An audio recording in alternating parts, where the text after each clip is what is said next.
Which one did you have? Felicity? Yeah, I had Felicity. Because she had red hair. And I also had Kirsten. Okay. Because she's Swedish? I really liked the Santa Lucia thing. Like the Santa thing. Okay. I know what you're talking about. It was cool. It was like there was like a wreath in her hair. And she had a cute white dress. Yeah.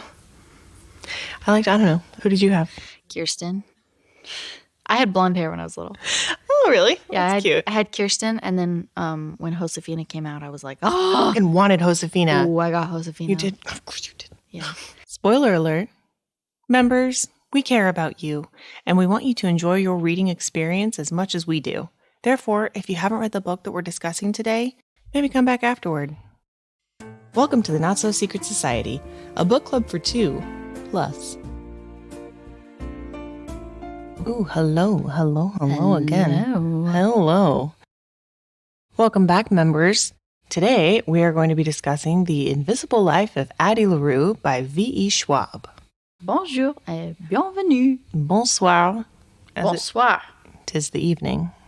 First of all, I know that we have a spoiler warning that plays in the beginning, but I feel strongly about spoilers for this book. So I'm going to have to reiterate, if you haven't read the book, please go read it before you listen to this podcast, because I feel strongly about the book and it's so good. And I just want everybody to experience it properly the way I did. As you may have noticed, we have been doing adaptations on this season of the Not So Secret Society. However, Addie LaRue has yet to be made into a movie or TV show, but she will. Also, we just really wanted to read this book. Yeah, it's a stretch, but it has been picked up to be a movie. It's going to be a thing. It's going to be a thing. It's such a great book, and we will get into it. Lauren, would you like to read a summary of this week's book? The Invisible Life of Addie LaRue is a standalone novel by V.E. Schwab. You may remember her from A Darker Shade of Magic, the author of A Darker Shade of Magic. The Invisible Life of Addie LaRue is about a desperate young country girl caught within the trappings of propriety in 18th century France.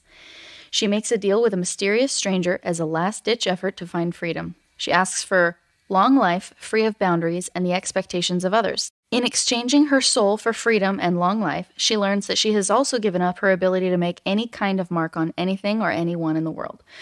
She meets people and is instantly forgotten the moment she is out of sight. She cannot speak her name out loud. She cannot write, draw, or break anything. The Secret Life of Addie LaRue then follows the story of her trials and tribulations within the bindings of her new deal. 300 years and many life lessons later, she meets a young man also feeling trapped by expectations and the fleeting nature of life. The two build a connection when she realizes that he, unlike anyone else in the last few centuries, remembers her just fine. It's a tale of the ups and downs of life, as well as taking back your power and living to the full. Nothing ever, ever, ever stays the same, so enjoy it in the moment. A wonderful summary. Thank you. Thank you. And now, before I am overcome with things to say about this book, I do love it. Would you like to do your first impressions? Would you like me to? Yes, Go I first? would. Okay. I would. Okay. First impressions for this book are hard for me because I got two separate recommendations from two of my girls, whom I hold in the highest regard. And like I said, I was already slightly in love with Kel, the main character from V.E. Schwab's trilogy, A Darker Shade of Magic. So I have all good things to say. My friend told me she read it and loved it. And then another friend of mine who's in the same group, I said, oh, we're discussing Addie LaRue next, on the podcast. She was like, oh my gosh, I love Addie LaRue. And I was like, oh, okay. And I had no idea what it was about.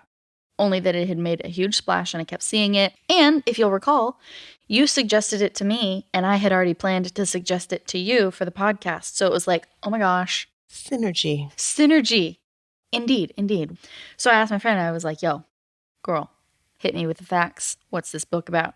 And she was like, she makes a deal with, essentially the devil. And then she cannot do anything. People forget her, blah, blah, blah. And then she goes through life.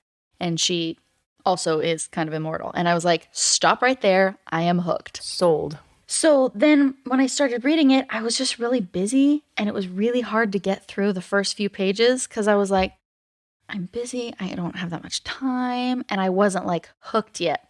But then I was like, Lauren, you need to take care and you need to read this book. So I started carving out 20 minutes here and there. And then I was like, whoa, amazing. That's all. That's my first impression of the book. Yeah. When the book came out, I was excited to read it initially because I was like, V.E. Schwab, it sounds great. And I really didn't know much about it. Mm-hmm. And then you told me what the summary was because I didn't know. Secondhand summary.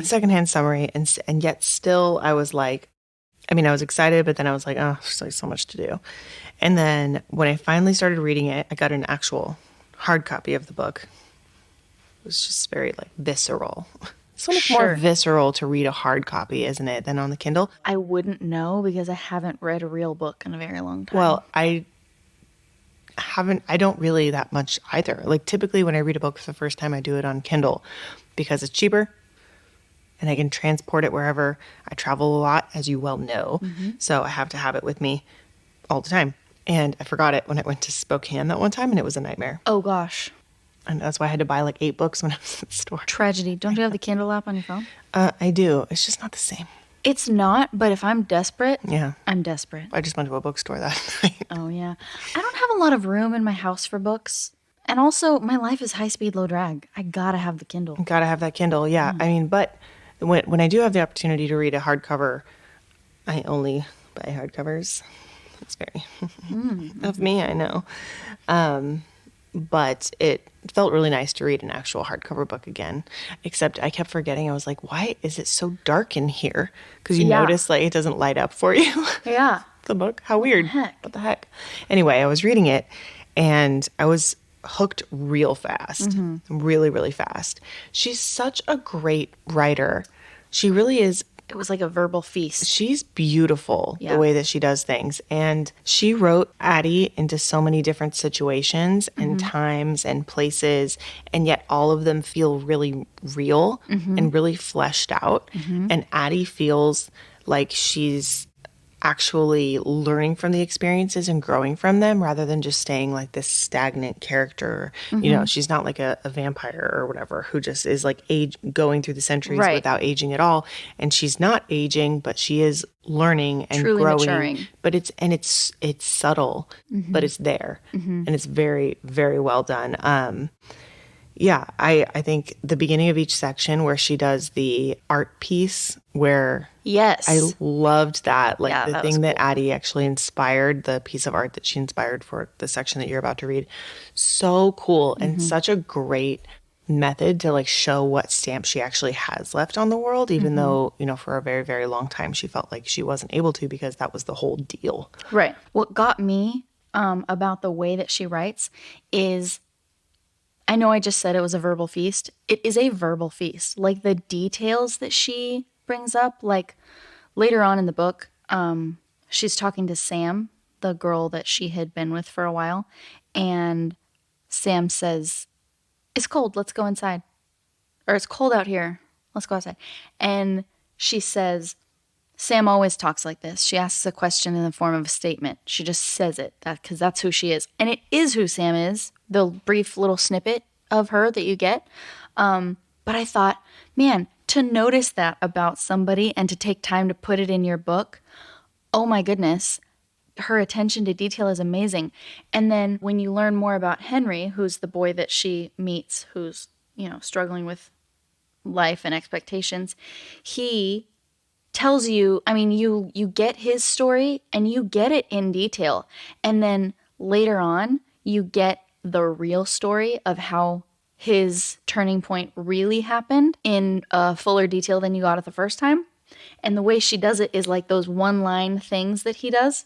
The bottle dropped, the ring fell, the blood on the handkerchief. And it's just like snippets, like flashes, like you'd see in a movie, like if they were catching you up again. And the way she has the ability to do that and put it all in my head, I'm like, I want to be reading this book for the first time. And I am. I am already. But there was multiple times when I went back and was like, I just have to read this again, this whole passage. Yeah, definitely. You're totally right because like I think that was so important, those details about the really minor characters in the book who you only meet a couple of times because Addie has met them maybe hundreds of times. Right. And knows them intimately even though they don't know her at all. Right. So cool. Like, know. so well done. I know. Compliments to the chef. It was just delicious. Right. Delicious writing. So good. I even recommended this book to my mom. Oh, really? Because it's all good. It's all wonderful. When I closed the book, like literally turned the page to acknowledgments, I was like punched right in the chest. She just punched me right in the chest with all of this joy and like, ha! Ha! Ha! Yes. That's really how I felt. Like, I know. And I turned to my mom. We were on the plane. I was like, dude, you gotta. You just have to. And then I don't want to give too much away, but it was so, so good. You brought up the end. And I want to say about the ending that it was so perfect. So perfectly done. There was a bow and it was and I was kind of freaking out a little bit like toward the end because I was like, for one, and I have to say ahead of time why I was freaking out a little bit because I do not like Henry. I do not like him as a person. I think that he is kind of annoying and someone who's so unsure of themselves and just meshes into like whatever person they're with. Like, I have no respect for that kind of person. Have your own personality, you know. And Henry, like, I think this quote actually sums up Henry perfectly. And this is the one quote that made me understand him a little bit. So like I did develop, like, she made me me who didn't like a character and who usually when I don't like a character, I'm like, the character is dead to me. Mm-hmm. But she made me understand him with this quote. Blink and you're 24 and you travel through Europe thinking, hoping that the change will spark something in you, that a glimpse of the greater, grander world will bring your own into focus. And for a little while it does, but there's no job, no future, only an interlude. And when it's over, your bank account is dry and you're not any closer to anything. And I was like, okay, I felt that. I have been there. Right. Oh, sure. Oh, yeah. Yeah. I can't believe you don't like Henry. I don't like Henry. Like, I mean, I like the look of him, bookshoppy type dude. Okay. I mean, I'll give him a second glance. You know what I mean? But his personality, I don't like his personality at all. So anyway, the ending, she's like, I'm pretty sure that it wasn't love. I got in love with him and I'm like, yes, good. I'm glad that she's not going to be pining over him for forever. She is a 300-year-old being at this point. She has moved past that mortal lifespan and that mortal kind of love. Mm-hmm. Like, she's moved past it. And I love that was acknowledged because what? Sorry, I have something to say. Say it. What? I just feel like this book showed the maturity that would happen with a 300-year-old being. You're so right. You know what doesn't? Is it Sarah? I feel like in one of our episodes, we were talking about how I said something like, everybody's just so triggered. Like, there's no way that a 300, 500, whatever, year old man is going to be that sensitive. And you're like, a 500-year-old man is not going to be that sensitive? I'm like, no. Nobody would. No, yeah. So here we are again, talking about Sarah. Mother-loving Sarah. Mother-loving Sarah. That's so funny.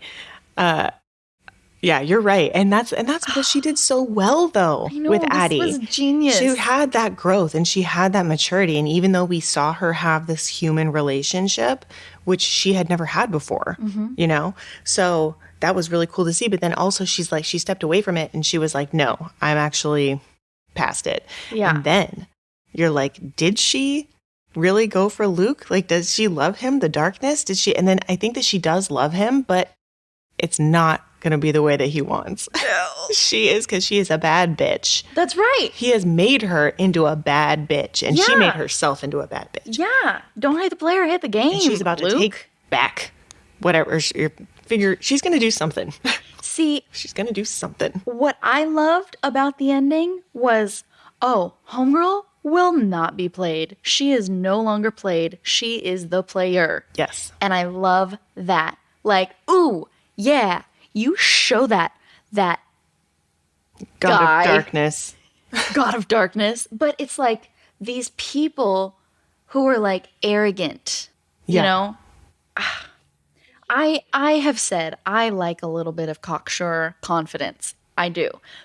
But those God, and I feel stupid because I don't even have a word for it, but it's like, you have been jamming me into the dirt.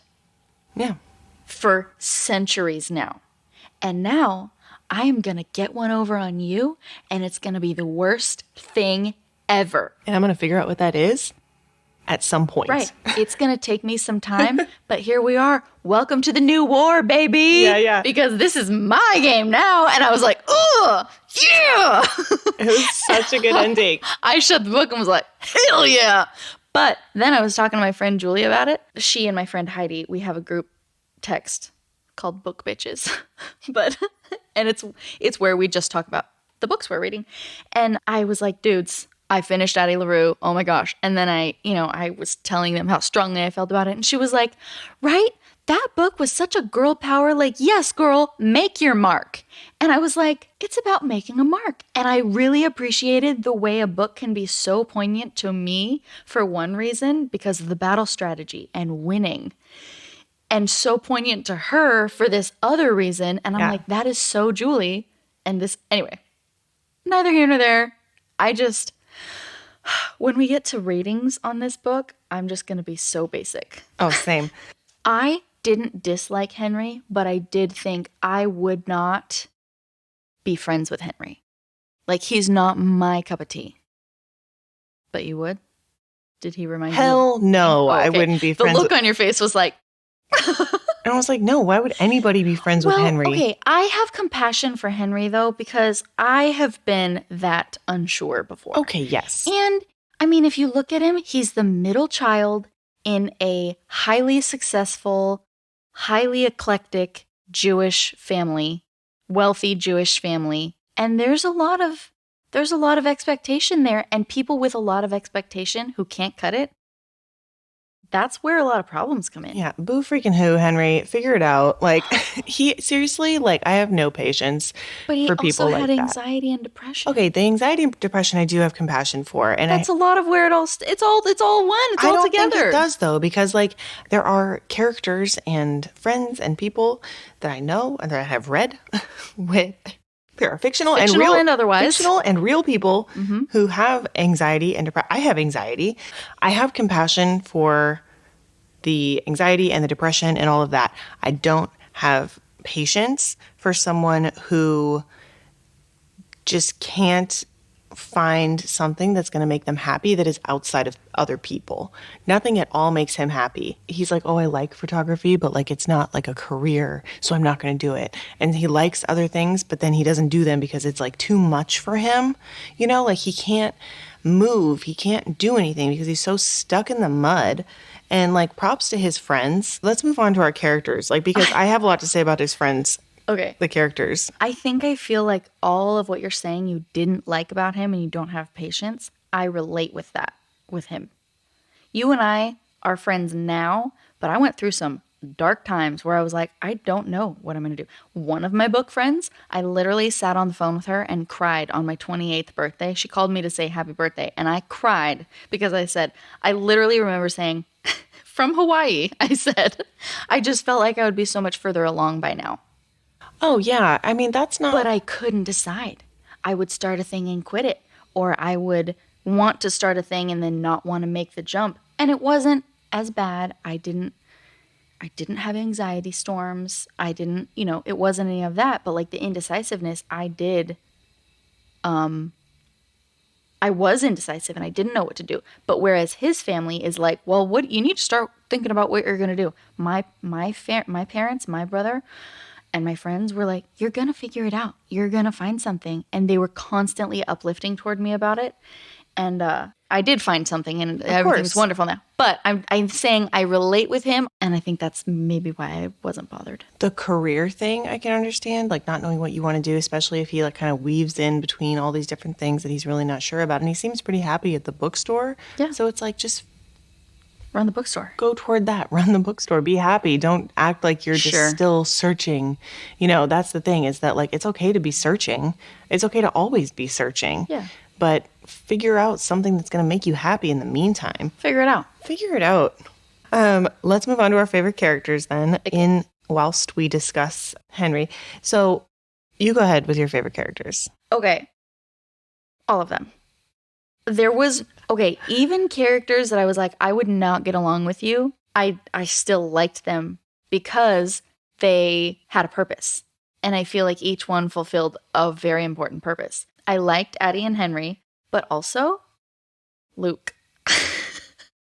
Which is probably not supposed to be surprising at all, but I really liked him. Like when they were really getting together and he was like, ooh, man, the guy had me going, for sure. Oh, for sure. Addie's way smarter than me. Me too. I'd be like, yes, let's. Let's, okay. Okay, carry on. It's obvious that she's, was probably like 200 years old at that point because she had the know-how to step back from the man she designed in her head. I know. Who was like this man. Powerful god who like fell in love with her over the centuries. Right. It's a beautiful love story, really. Fell in obsession. Okay, yes. Fell in obsession, thinks it's love. It really is a very dark and beautiful love story, their love story. And I freaking dig it. Like, so I'm like, step back, Henry, you freaking human. Like, get out of here. You little tiny mortal. Not here for it. It's like in Twilight, okay? Like gosh. No, if Bella had chosen freaking Mike from high school over Edward. Freaking Mike. For like half a second, I was like, who's Mike? Yeah, exactly. No. Everything that you just said hurts. I am wounded. Okay. I have Luke as one of my favorite characters. I like it when he's like the darkness, when he's like the big monster version of himself, and I like it when he's Luke also. I think he's such a great character, and I love that she's gonna get him. She's gonna get it. And she's probably gonna get it also. Probably already has. She's gonna get it more, and then she's gonna get him. Yeah. In the end. Addie is one of my favorite characters. I mean, Addie is my favorite character in the whole book. She's so well written. And that's not usually true of books I find that I read. Like the main character is usually not my favorite character. Mm-hmm. Oh, yeah. Main characters are typically like the straight man. You know, they're like kind of boring and kind of vanilla. And her character, there like it was a danger of that, but that never happened with her. She was always interesting. She was a dreamer from the very beginning. Mm-hmm. And she wanted to go and wanted to see and wanted to learn. And she had to struggle so much. But she didn't dwell on the struggles that she had. You know, there was a possibility of like her, you know, from when the time she was a prostitute in Paris, that could have been like a big storyline where she felt like she had to talk about it a lot more or something like that. And it was like, it's what she had to do to survive, not to survive, she would have survived, but to eat and to like be comfy. Yeah. So she did it. And that's what happened. And it's not a big deal. Well, right. And it's like this would happen and it's kind of left up to the reader to decide what happened after that, because then we pick up and it's like 30 years later, 50 years later, which I really liked. Definitely. One of my other favorite characters is Robbie. And I'll tell you why, because he is a jerk and he's very, very selfish. But I think his character, flawless in the execution. He was so well developed. I felt like I know people like that. Oh, yeah? You know, like people who are just so self-obsessed that... Is it me? It's you. It's me. It's not Moira Rose. No, it's... I mean, I don't even think that I would like know people like that anymore, but like I feel like we've all known someone like that who's super self-obsessed, you know, is probably really talented, but thinks that the world kind of revolves around them and get really bored if like the conversation around the dinner table doesn't pertain to them, that kind of thing. So Robbie, for sure. I mean, she just is such a good writer. All these side characters, all these little baby characters, really well done. One of my least favorite characters though, Robbie. Because if I knew that guy, like actually knew him, I could not be around him. No. I'd be like, get that guy out of my house. Yeah. Or like, are you going to bring Robbie? Well, we actually are pretty full at this dinner party. We're busy that We're night. busy. I'm so sorry. I think I'm out of town that day. So. Oh, so no. And then, Henry. Poor Henry.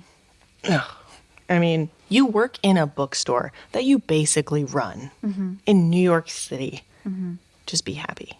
Just be happy. How could you not be happy? But the point is, isn't that easy for Anybody else to say who's not suffering from depression and or suffering from whatever. Yeah. It's true. Those who are not suffering cannot understand the suffering of others.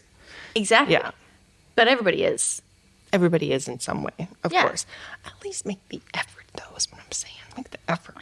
He was making the effort. He was just misguided. Yeah, he did make the effort. He made a deal with the devil, and then he lost. He was going to lose a lot of his life. He was misguided. He was drunk. I feel like that was really unfair of Luke / the darkness. Well, he really took advantage of him. I mean, the devil has never, claimed to be super fair. That's true. That's true. Do you want to hear my least favorite character? Yeah. Robbie. If I had to choose a least favorite character, and I don't have a least favorite character because they all did what they were supposed to do. Even the mom, even Addie's mom. Oh, yeah. I didn't like her. No, she was mean, but it was 1714. Yeah, she made her deal in 1714. What was she supposed to do? She was doing what she thought was right. And it was like trying to marry off her daughter. Yeah. It's her one job. It was more of a get her done kind of time period. And so she was a little harsh, and a little mean. But Robbie, man, that guy. You said props to Henry's friends for being friends with him. I say props to Henry's friends for being friends with Robbie. Right. Robbie sucks. Yeah. But he fulfilled his purpose perfectly. I feel like she needed a past love who was still in the picture and who had no reason to be in love with him.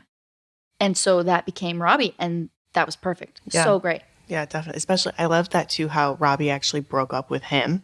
Yeah. And then now he's convinced that, with this is his foggy eyes that I'm doing. Okay.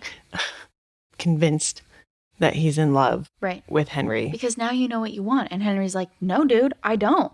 I love how that was done, how everyone just saw what they thought they wanted. Yeah. In him, like what they needed in their hearts, like in him. And that was just like, it's so heartbreaking. Estelle. Yeah. Loved her. Yeah. She was like such a great character because Addie needed somebody in her early life that she could look to and say, that's different. Mm-hmm. And I want to be more like that than like this. Yeah. B was really the only normal one out of their trio. Oh, sure. She was the only one who was like really kind of well established and knew what she wanted. And shoot, I'd be friends with someone who owned a bookstore too, even if he was Henry. Not a library. Not a library bee. Another thing that I loved, all of them were queer. So very cool. Pride Month. Hello. We did it. No, we didn't. We did. It's going to be July by the time this comes out. Oh, shoot. Well, we did it in June. Oh, gosh. Not for the podcast, just for us. So very cool. The nice thing about this book is that there were so many queer characters and it wasn't just like one friend or one of the characters who was queer. It was like everybody, all of the main characters in New York anyway. Right. And that is pretty rare for all of the characters. So B was great. Robbie sucks. And Henry, you don't think Henry sucks that much. I do. I don't think he sucks. I just think he was just annoying to read. That. It's just like, make a decision, bro. Yeah. Ugh. He would have driven Addie crazy after a while. I think that she loved him for a time. I think that it's nice that she can go on. Once she wins her second war, she can go on and doesn't have to go back to him. She set him on his way, and he, in a way, helped set her on hers. Mm-hmm. And I think that that's really great. Do I think it was meant to be? No. Because there was even points where they would be doing something or saying something, and I'd be like, he loves her because she doesn't blindly love him. And she inspires everybody. She is the quintessential muse. And she loves him because he remembers her. But that doesn't mean that it's real, lasting love. Right. Criticisms. Okay, so she makes her deal. Give him his life back in exchange for my life. Give him his soul back, basically. Right? Yeah. In exchange for my life. Well, for how long is this deal? as long as you want me by your side. Great. And I didn't even have to be told. I was like, ooh, that verbiage is tricky. That's tricky because he's going to get mad at you. And I thought, oh, interesting. But I was so engrossed that I didn't even sit and think about it. I just kept reading. Yeah. So then when she was like, here's what I did, I was like, yeah, girl, yeah, you did. Anyway, my only question is I don't feel like it was fleshed out enough. Does she get her soul back? No. So still, she's going to be free of him, but he can pop up in her life whenever because he still owns her soul. Right. It's going to be the same game as before. Right. But she has the upper hand in this round. Exactly. Basically. All right. I mean, it makes life interesting. Shoot, she's got a lot of time. I wanted her to get her soul back. Maybe there's going to be a second book. That was my only thing, is I wanted her to get her soul back. I also would like to see a scene one day where she has gotten free of Luke and goes and finds Henry and watches him from a distance. Just like checks up on him to make sure he's okay. Because they're not meant to be together. No, they're really not at all. But I want that scene one day. So my only criticism is I wish it was fleshed out that she got her soul back or not. Maybe it was, and I'm just in denial because I want her to have her soul back. No, I don't think they really touched on it. Like, that wasn't really the main point of the ending, you know? Well, my only criticism is the same as it is with most books except Bridgerton and Sarah. I wanted more. Okay. What about you? Any qualms? Oh my gosh, it was so hard to think of criticisms. Right? Because Luke is such an unhealthy lover. Obsessive. Probably a great lover. Well, duh. He's like made custom tailored. I know, right? However, that only really would have been a problem if they would have ended up together for real. Right. Like if she had actually chosen to be with him without, underhanded. Exactly. Because at that point, before the last page, when she's thinking about her plan, being very, very sneaky toward the end, I was like, if something doesn't happen, I don't know what it is that I need right now, but I need something to happen. I need something to happen because I will not be okay with this ending. I mean, I would be more okay with this ending than if she ended up with Henry because damn, Luke. But if it hadn't happened the way it was just written perfectly and I could not do it better. Yes. All of what you're saying. I was never freaking out because when she made that deal, I saw it as a storm that she could weather. Because I knew, like, she is not there. She does not love him. This is not real. But I thought, is she going to weather this storm forever? Because she's weathered storms in her life. She is up to the task. That's how I saw it. And then with the way to get out of it, that's when I was like, oh, hell yeah. But yes, you're right. He was very problematic, and it would have sucked if she had been truly, if she had fallen for it with him. But this is a storm I've weathered many times. I can do it again. Let's go. Ding, ding. Ding, ding. Round on. So they say round on. Round on. Round on. Batter up. On. I thought you were trying to say on, like one in French. Round on. Round on. Round in. There was something interesting that the darkness said / Luke when she first made her deal. Mm-hmm. Until you give up your soul or until the world ends. Oh, I didn't remember that. Yeah, he says at one point, maybe it's not during that moment, but he says until the world ends. Yeah. Basically, like, either you're going to give up to me at some point because you're going to get sick of your life, or we're just going to keep this going until the world comes crashing down. I love it. That would be such a good place to end a sequel. The world ending? Yeah. Well, I don't like that. Yeah. Okay. Well, I'm not the author, so. Oh, we have to say something to Chris. Chris, if you could sell your soul for anything that you wanted, what would it be? Tell us. You can answer in a soundbite if you like. Wow. True. Wow. I want to ask you that also. If you could sell your soul for something, what would you sell it for? I would not sell my soul for anything. Okay. My soul is accounted for. That's very sweet. And it's not fun in the game. If I gave over something that was irreplaceable, I'm going to have to be real basic. Okay. Nothing is worth that. Because with her, she had total freedom, but no connection. And with him, he had ultimate love, ultimate everything. He was exactly what everybody wanted, and it was all fake. So, and then he even talked about the artists, like Beethoven. And she was like, why do you take them in their prime? Well, because then they don't have to see their gift wither and die. So I'm going to have to be so basic and say nothing is worth it because it's not genuine. Yeah, the consequences really outweigh the pros when it comes to the way that Luke designs his soul-selling arrangements. Yeah, and as a personal trainer who has struggled with weight her entire life, people say, like, well, if you could do one thing and then just have a six-pack, would you do it? Wouldn't that be cool? No, you wouldn't appreciate it the way you do. It would just be another thing. That's true. So basic, but here we are. Yeah. Okay, what about you?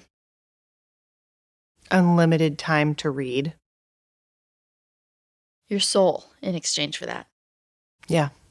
All the books. To what end? I could find so many other souls in books. I don't need mine. I could just take a piece of everyone's. But to what end? Why?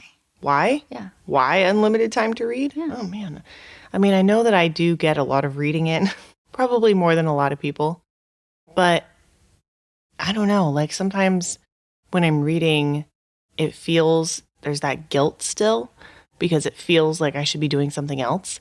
You know, I should be working. I should be doing something productive. I should be grocery shopping or writing or something. All right. And it feels like there's just not enough time to do what I love to do guilt-free. Mm-hmm.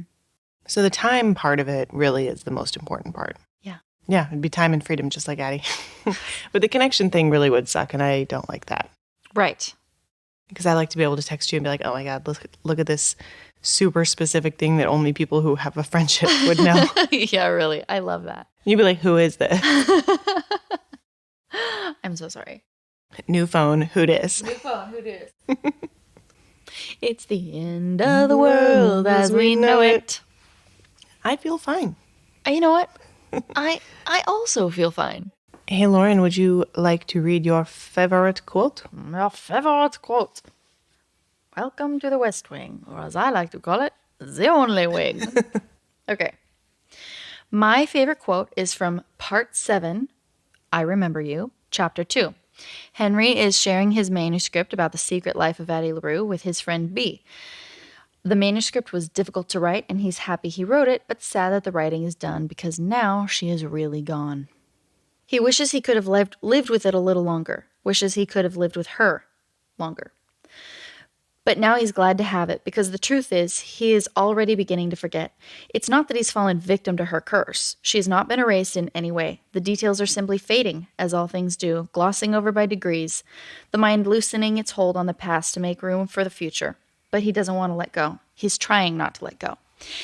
And this just hit me right in the chest. Want to know why? Why? Because that's the gift that she gave him in trading her freedom for his life, his soul. Because he did get his soul back. Mm-hmm.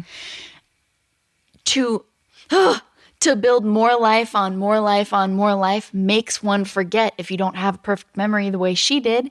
And that was her gift, was to forget. And now he's like, no, I want to hold on. And he wrote it down, and that's admirable. But it's, to me, it's like, it's tragic and beautiful and so great because you have exactly what she wanted for you and what you really, truly want for yourself. Now you get to live life. Now you have a direction. You can figure it out from a place of, it is okay, rather than the indecisiveness. Like, well, if I do this, then that's saying no to all of these other things, which is why he was indecisive, because the anxiety wouldn't allow him to relax. Anyway, when I read that was another one, I just had to back up and read it again. This is what she wanted for you, Henry. It's so true and that's why it's so satisfying, because the characters in the end get what they need and not what they want. Exactly. Bows and buttons just you know how I tied up. I love a tied up ending. So nice. Okay. Bobbye Joe. Mine is also a conversation with B and Henry. Oh, It's not the same thing. It's not the same. Okay. It's not the same thing. We're not doing Bridgerton anymore. No, it's when they're at a party and he's like tripping, Sitting on the fire escape. sitting on the fire escape, and she comes up to him and she's kind of got that like glossy thing over him because she loves him, but she loves him for who he really is. And that is why she is really his best friend. Right. Because even though she has that glaze over her eyes, she still sees him for who he is. Right. And she gets him. B leans toward him. But that's the thing, Henry. You haven't been you. You waste so much time on people who don't deserve you. People who don't know you because you don't let them know you. B cups his face, that strange shimmer in her eyes. Henry, you're smart and kind and infuriating. You hate olives and people who talk during movies. You love milkshakes and people who can laugh until they cry. You think it's a crime to turn a head at the end of the book. When you're angry, you get quiet, and when you're sad, you get loud, and you hum when you're happy. And I haven't heard you hum in years. Her hands fell away, but I've seen you eat a shit ton of olives. That was so good. Oh my gosh, I have chills. That was great. So good. Yeah. Because it's like, that's the whole thing, is that he's just been molding himself into all of these other people, and it doesn't really make him happy. Mm-mm. So, good for B. Good for B. Honestly, the real hero of this story Truly. is B, because she ended up doing her dissertation on, where's the real Addie LaRue? Addie LaRue. And then he wrote a book about it, and it's just they're going to help each other out. And the true hero here is B. So, snaps for B. I wonder if V.E. Schwab kind of sees B like herself in B, because she's really the one telling Addie's story throughout the history. Right. Like he tells her story, like as, yes. he writes the book, but she writes the art history. Mm-hmm. Yeah. So Yeah, cool. that makes sense. I love that. Oh, so good. Oh, it was. I want to read it again. I want to read it again for the first time. I know. Wouldn't that be nice? If Addie LaRue handed you this book, you could read it again for the first time. Ooh. I have read good books, but I can count on one hand the amount of books that I want to read again for the first time. This is one of them. Yeah. Hey, Bobbye Joe. Lauren. How would you rate this book? This is my least favorite part of every episode. You know how harsh. Not harsh. You know how stingy I can be with my glasses of champagne that I give to these books, typically. However, Addie LaRue gets 9 glasses of champagne. It's a very exciting time. This is exciting. It has been a great night. I have gone hard. We need a sound effect right here. Oh, can we have a clink sound effect, Chris? Like 9 Or glasses. Or like a... Yeah, like a New Year's Eve sound, or maybe. a pop bottle. Bottles popping and glasses clinking. And That's what we glasses want. clinking. That's what we want. Yes, please, Christopher. Yes, please. Thanks so much. You. And there was much rejoicing. With this book and the 9 glasses of champagne, I'm actually drinking real French champagne in Paris, having a ball. Okay. It's New Year's Eve. It's been a great night. And the only reason that it doesn't get that one extra glass of champagne is because maybe I didn't eat enough or something. Yeah. But it was such a great book. It's nearly perfect. It really is. What could have made it perfect? I really don't know. It's not missing anything. It's just I haven't read it again yet and had time to like fully absorb it, I think, because you can't just read a book once and then Fully absorb it. I need to reread and then I'll reassess. All right. 9 glasses of champagne. Okay, what about you? You know what a hard time I have with this. This is very difficult for me. I am not in Paris. Bummer. I am in a little cafe in the French countryside. I've just had a lovely day. I've probably been at a picnic, with the love of my life, maybe some friends, and we're talking history, and I'm learning minute facts about historical figures, which may not mean anything to you, but my kind of nerdy, that's huge. Oh, really? They collected empty bottles? That's amazing. Can I see some of them? Picture that. Anyway, I'm in the French countryside. I, too, am drinking real French champagne. I will give this book a 9.5. And that is because, don't at me, Chris.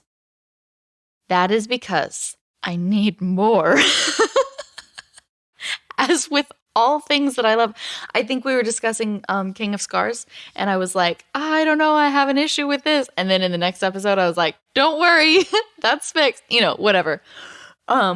So I want another book, and I want to see the second war between she and Luke. I want more. So I'm going to give it a 9.5 because I don't know that I get more. I would have liked to see more of like the spying during the wars. Mm-hmm. When she's involved in the wars and no one remembers her. So many novellas could be written. So many novellas. Yeah. Oh, please write novellas. Oh, V.E. Schwab, if you are hearing this. Please, girl. Please. Addie novellas. We would read them and buy them. Oh, yeah. I'll buy multiple copies. I don't care. Sure. Bobbye Joe. Yeah, Lauren. Can I tell the listeners what the next book is? Please do. Okay. Pass us a note. Okay. Next time on the Not So Secret Society, we will be discussing The Knife of Never Letting Go, which is in the Chaos Walking trilogy by Patrick Ness. It takes place on another planet. It is far, far in the future, and it is kind of a coming-of-age adventure novel. Good versus evil, but sometimes that's a little gray. Sometimes that's a little fluid. And do we love a gray character? Yes, we do. Gandalf the Grey. Indeed. I'm going to let you in on something. The language is really weird. Oh, really? All the characters, most of the characters are uneducated, so the way they talk is really weird. I think that Patrick Ness really wanted you to be like in the head of Todd Hewitt, who's the main character, because he spells everything weird. That's a very Stephen King thing to do. Is it? Yeah. I haven't read very much Stephen King, so I don't know. But yeah, like conversation would be spelled CONVERSASHUN. Like in their thoughts? Conversation. Or in the dialogue? All of it. It's a lot to handle. All right. Well, we'll give it a go. And instead of question, they say asking. I'm asking you and asking. And you really are like put in the world. Okay. I'm here for it. Challenge accepted? Challenge accepted. Okay. Well, thank you guys so much for listening. Thank you, Lauren, for hosting with me as usual. No, thank you to you. Thank you for listening, members. Don't forget us. Thank you to Matheson for allowing us to use their studio and their equipment. Thank you to Chris Green, our editor and coach extraordinaire. And thank you to you, the listeners. You might be asking yourself, how can I enter this discussion? How can I be a part of the Not So Secret Society? And the answer to that is social media sites. We are on Instagram at the Not So Secret Society Podcast, on TikTok at the Not So Secret Society. You can email us as well, the Not So Secret Society Podcast at gmail.com. And don't forget to subscribe and share with your friends who also might be bookish folk like us and like you.